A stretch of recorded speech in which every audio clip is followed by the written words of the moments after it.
in front of you, you've got a copy of the sheet which I emailed out earlier, which is this summary sheet for the history of astronomy. What this sheet does is it summarises pretty much what you need to know for the GCSE exam in terms of the history of astronomy. All right. So if you've been looking at the handouts that you've had, I'm thinking, blimey, there's far too much information there. Then this sheet pretty much lists what you need to know. Okay. Although don't learn the dates. As you can see, it's got the dates in there just so you've got an idea of it. You will not be asked what year was Galileo born, etc., etc. Okay.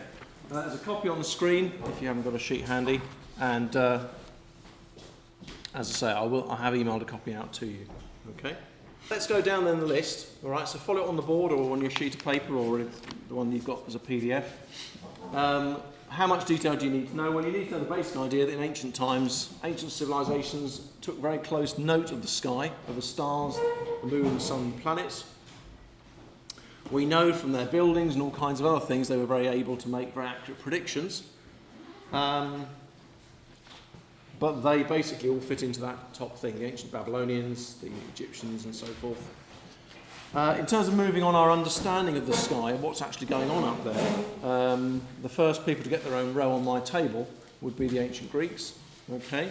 And they obviously modelled the whole thing around the Earth at the centre and everything going around in spheres, all right? They cracked the geometry of circles and spheres and things, so they had pretty much everything going around the Earth on some kind of sphere, okay? That works fine for the sun and the moon to a large extent.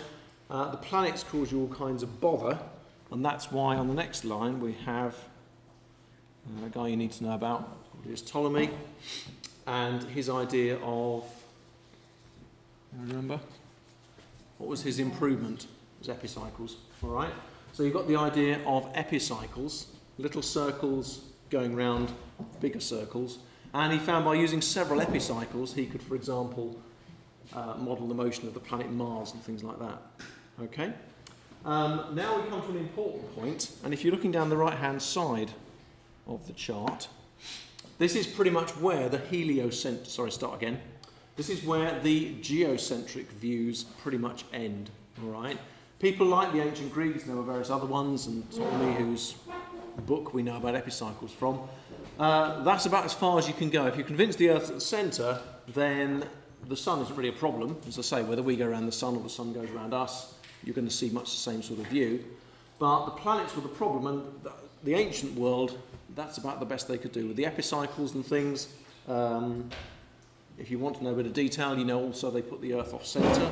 They found you got slightly better predictions with the Earth off centre, and you get these predictions which are not too bad. Okay. As we saw, though, we saw some more detailed diagrams of epicycles. It could get very, very complicated. And remember, these are the days before calculators, so the calculations could take a very, very long time indeed. Okay? If you notice the dates, you'll notice there's a big chunk of time. All right? There's a big gap between the work of Claudius Ptolemy and Nicholas Copernicus. Okay? What progress could people make beyond epicycles? Not a great deal. All right? It's very difficult to get any further than that because, as we know, there are two fundamentally wrong things. Okay? The ancient view of the Earth at the centre and the everything going around in circles has two things wrong with it. One's very obvious, they've got the Earth at the centre. The other is less obvious. Okay? And Copernicus probably didn't invent the idea, but he came up with a mathematical theory of how you could make your calculations quicker, you could make them easier, less complicated, by putting the sun at the centre. Okay? He certainly didn't go shouting about the fact he thought the sun was actually at the centre, because as we've seen with the life of Galileo, that could cause all kinds of problems in those years. Okay?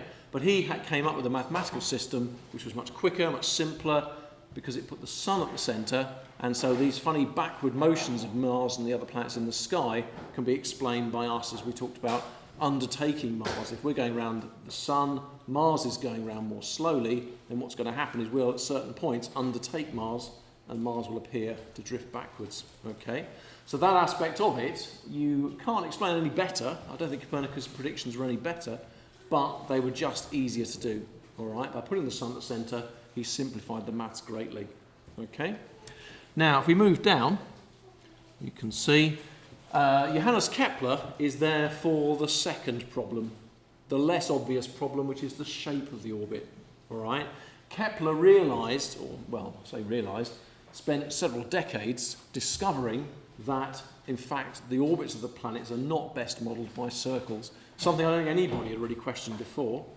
And he realised that if you had the orbits as slightly elliptical, slightly oval, slightly egg-shaped, then you got much better predictions, okay? And that was Kepler.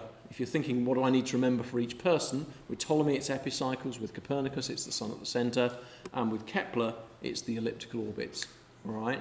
We'll look a bit more in a moment at Kepler's 3 laws of planetary motion, but that's the basic contribution that Kepler made. It doesn't sound much, but as we saw in the lesson when we looked at him, a lot of effort went into that, a lot of work. You can see his cosmic mystery on the right there, that mad thing with the platonic solids, which he spent many, many years on. Eventually didn't work, but it got him pointing in the right direction to discover the idea of elliptical orbits. Okay. Next on the list, we have Galileo. And Galileo is an important step forward because he doesn't come up with a new mathematical idea. He hasn't really got a new theory for how things work. He's basically saying, using the newly invented telescope, if you look at the dates there, he's the first one who's really got access to telescopic observations. Okay? Although Kepler had access to very accurate measurements, thanks to Tycho Brahe and his enormous equipment and stuff. And Galileo was the first one really to have evidence. Looking through his telescope, he made a number of discoveries which are strong support, although the church quite reasonably pointed out they're not proof, but things like, and these are the ones you need to know, the moons of Jupiter, the Earth-like features on the moon, and the phases of Venus, all right? They are much more likely to be explained by the sun being at the centre than by the Earth, okay? And this was an important step forward because it wasn't just a mathematical idea, a theory, a suggestion. These were actual observations. These were actual things that he'd seen, which anybody could see. Like all scientific observations, anybody can reproduce them. Anyone can get a telescope, look at Jupiter. You can do it tonight, and you'll see exactly what Galileo saw. Okay. Finally, you need to know a little bit about, and this we haven't really covered, the work of Isaac Newton. Okay. The story goes, allegedly, that this idea of the planets orbiting around the sun in elliptical orbits, okay, many of the great scientists of the day, when Kepler suggested this and showed that it worked really well, that it gave the right answers in terms of predicting where they were in the sky, many scientists were very keen on this idea and tried to explain how the planets were doing that, why were they doing that. Kepler himself had the planets being pushed around their orbits by a force like magnetism. All right? That sounds a bit mad, but in his day, think about it, what's the only way the sun could affect a planet? What was the only force that he knew of where you could actually make things move without touching them? Well, there weren't many in 16 whatever. The only one he could think of was magnetism. So he thought there must be some sort of force like magnetism pushing them round. And a number of, the story goes, 3 of Britain's greatest scientists, Christopher Wren, Robert Hooke and Edmund Halley, met and tried to work this out and came up and couldn't really work out how it worked.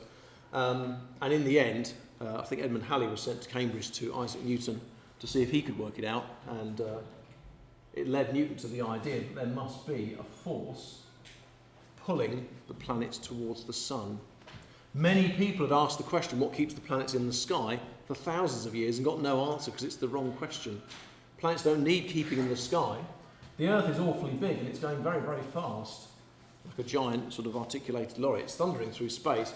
The question is, why isn't it just going on a straight line? Things that big and that heavy going that fast normally just go in a straight line. And Newton was the first person to ask the right question. What is it that pulls the planets towards the sun so that they don't go off in a straight line, they go round in this orbit?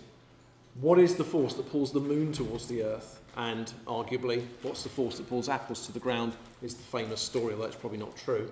But it got Isaac Newton thinking there must be some force pulling the Earth towards the sun, the moon towards the Earth, and this force he called gravity. All right? And this is a really important place to stop, I think, because this is really the first scientific explanation. All right? Other people have suggested how the thing might go. Galileo had come up with some evidence that certain ways might be true, but Newton was the first really to come up with an explanation, okay? And that's where we come to the idea of gravity pulling everything in the universe towards everything else, okay? If the objects aren't moving, they'll just crash into each other, but if an object like the Earth is moving very fast and being pulled in, it does this sort of compromise, which we call an orbit, okay? So those people on there, you don't need to learn their dates, but basically for each one, what was their contribution to the story? Hopefully you can start to see how the whole thing fits together a bit like a jigsaw puzzle, all right? And for each person you might be asked, what was Ptolemy's contribution to the geocentric theory? What were the discoveries of Galileo, etc., etc.? Okay?